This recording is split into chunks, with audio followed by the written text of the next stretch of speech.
Hi everyone, and welcome along to today's video.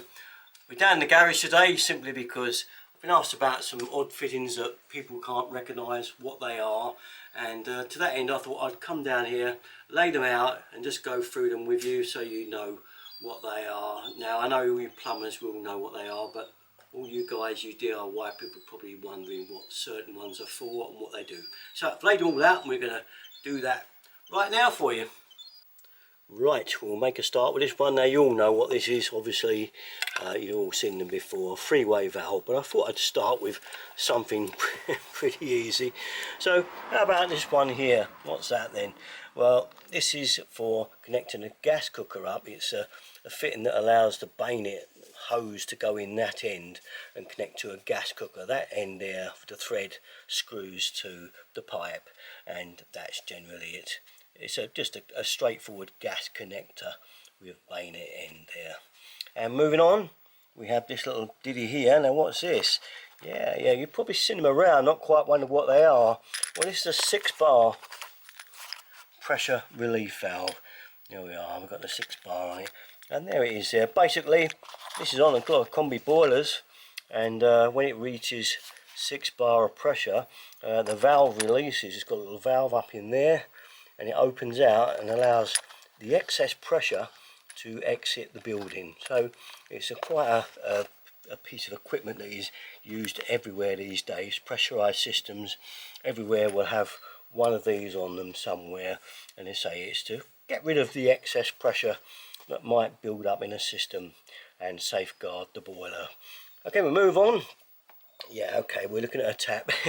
Yeah, I know, we've got these, but what's the little thing beside it? Yeah, well this just be a spacer that goes on the bottom of this tap, goes up behind the back nut there and locks on, because sometimes you can't get a proper seal there around the grip, and these were used to sort of get a square tighten up, especially on the old-fashioned square basin. They had square holes, and this used to go up and bolt up tight and would give you a better seal and make it more stable, and it wouldn't swing round so much like they can do. But you don't see much of these days, long gone. Move on. Okay, this little item here, what's this? Well, this actually was something that was sent to me. It's kind of a filter, but it's also a pressure reducing valve for a shower hose, and this was sent some time ago, and the idea was to save water. Goes in line before your shower hose comes out. This goes on and this goes in line, and the idea is to cut your water bill down. Trouble was, it cut the shower down as well. And you can see it's got a filter in there. I can get the light on it there. Yeah, there it is. And that used to block up something terrible, so that didn't last very long, the system.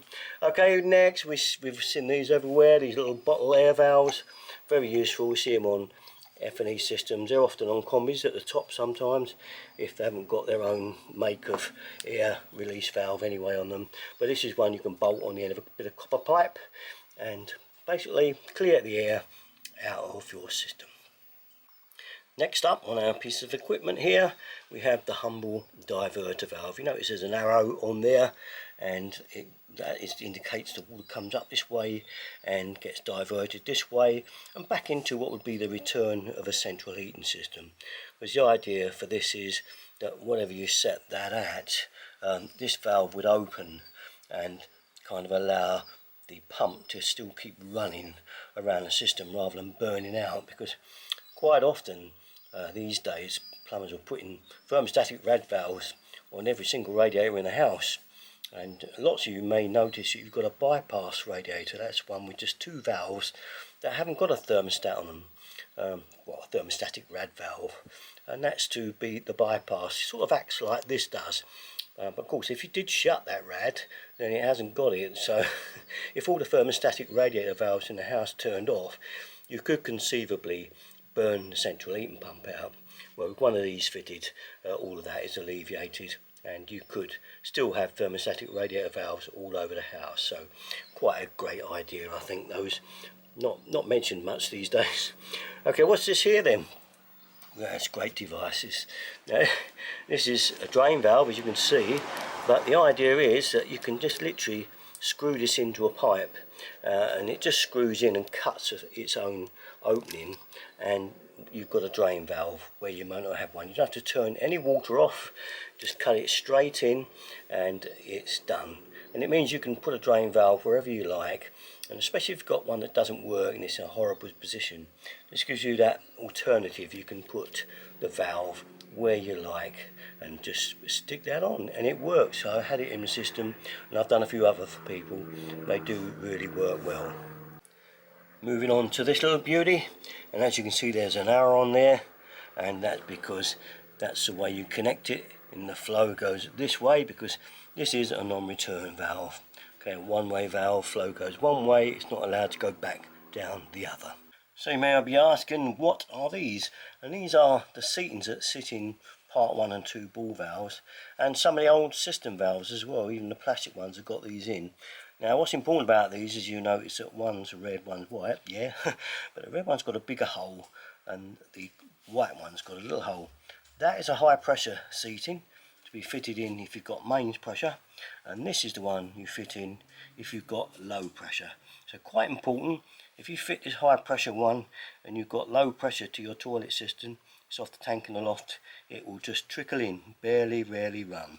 So you must make sure you change it for the low pressure one, because most valves come with valve fitted already in it, so it will run really slowly.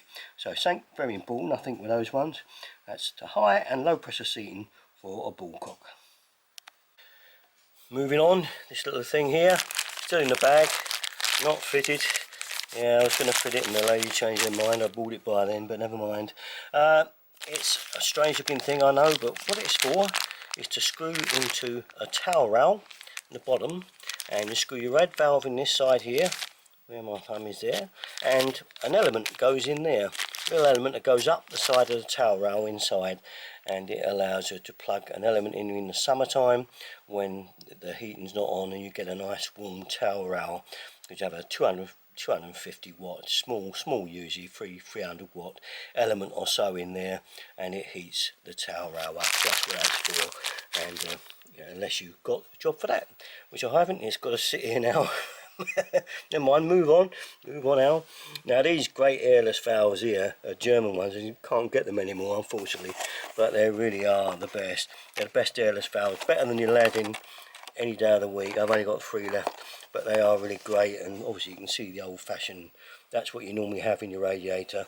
But these airless ones are actually the first ones that work really good. I say much better than Aladdin, but you can't buy them anymore. The firm is gone, unfortunately. Never mind, move on now, move on. What's this? Okay, this is the kind of thing you will find under your sink mixer taps, or even basin taps, and it's that dreaded horseshoe thing that fits up underneath to lock them in place, and it's the worst thing I think ever been invented. Horrendous. And you've got this little nut down the bottom here, you've got to bolt the tap up through with a long spanner to get it to tighten up tightly, and I think they're horrendous. They got better when they got 2 holes, so they're not quite so bad. You've got 2 bolts on some of them, more better make of taps to try and hold the sink taps in place. But yeah, that's that horrible lock-in nut and washer horseshoe thing. Ugh. Okay, move on. What's this here? Yeah, it's a little thing never got fitted. It's a shower hose thing that slides down the pole on your shower, and the hose goes through there, and basically it just keeps your hose in place. Okay, moving on.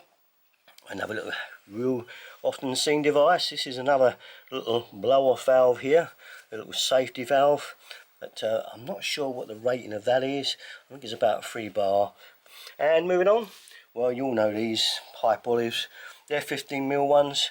Great to have a few in a packet like that, because sometimes they just won't come off and they've got to be sawn off, and even if you do get them off, even with a puller, they're so compressed you can't reuse them, so it's always good to have a few pipe olives.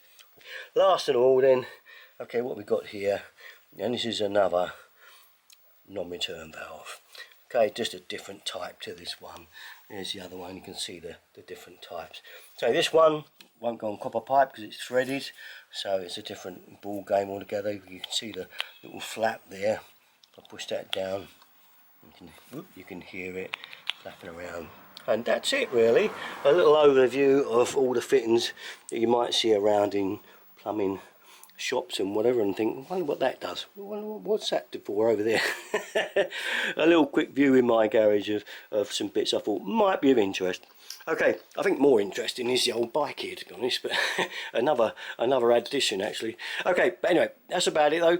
Usual place, you know where to go for all my stuff. Diverter 33. Thanks for watching, guys. Bye bye.